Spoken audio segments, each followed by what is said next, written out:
Georgia's Prime Minister Bidzina Ivanishvili set out his to-do list in a speech last month.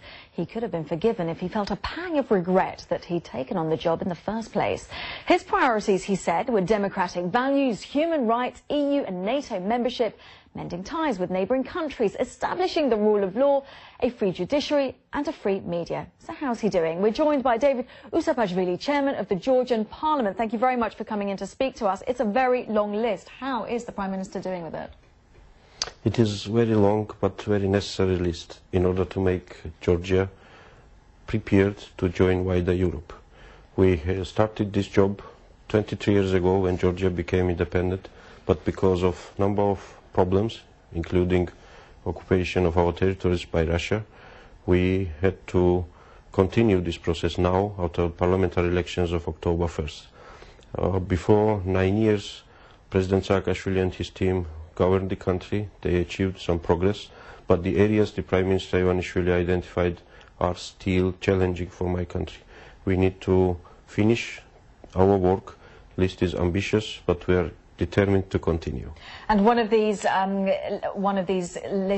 items on the list is joining, as you said, the international community. But the international community is expressing concern about the Georgian government for using the judiciary to target political opponents. Now, of course, I'm speaking about the former Prime Minister and the former Healthcare Minister who have been charged and arrested. International community is eager to see Georgia within its frameworks. I'm coming from Brussels and we are completing negotiations on association agreement with the European Union. In the next week, NATO Atlantic Council will visit Georgia and we will have very important talks. But also there are questions about some issues, including arrests of high-level former government officials. The truth is that for 9 years, Mr. Saakashvili and his small cycle of friends were governing country with such a style that it inherited a lot of problems to the new government. We have thousands of complaints of citizens who were deprived their private property, who were jailed without proper grounds, who were tortured in the prisons, who have many problems. I don't know who is guilty. This is the job of the prosecutors and judges to find out who exactly was doing that, who exactly was orchestrating these systemic problems we saw during many years. But on the other hand, no job is a guarantee for impunity. I am serving now as the Speaker of the Parliament of Georgia. Some day will come and somebody else will be at the power. That doesn't mean that if I have done something wrong now, will grant me immunity. Therefore, we are ready for answers on such questions.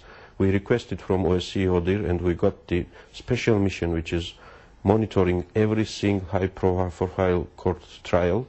We asked the European Union and they sent one of the most prominent human rights activists, Mr. Hammerberg, who was High Commissioner of Human Rights of the Council of Europe.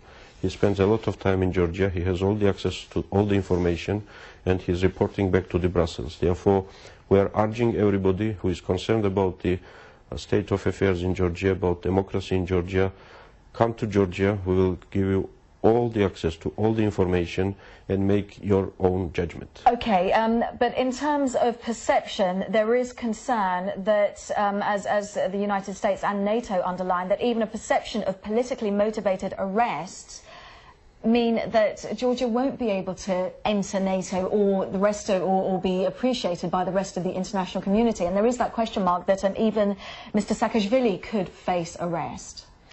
I don't think so that Mr. Saakashvili could face arrest.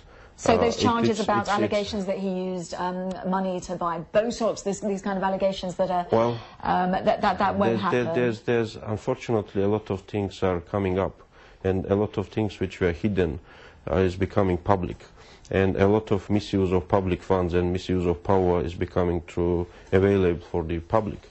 We are interested to govern the country and to lead the country to better life, to European Union, to NATO. We are interested to solve the social problems. Half of the population are poor in the country. So it's not our intention to serve as prosecutors of the old government, but at the same time, we are in charge of the country and we need to restore justice. Okay, well, Mr. Usupashvili from the Georgian Parliament, thank you very much for sharing your thoughts with us here today. Now, tributes have been paid to the American actor James Gandolfini, who's died in Italy at the age of 51. He was best known for his starring role in the TV drama The Sopranos, while David Chase, who created the show, called him a genius and one of the greatest actors of this or any time. Our entertainment correspondent Lisa Mazimba reports.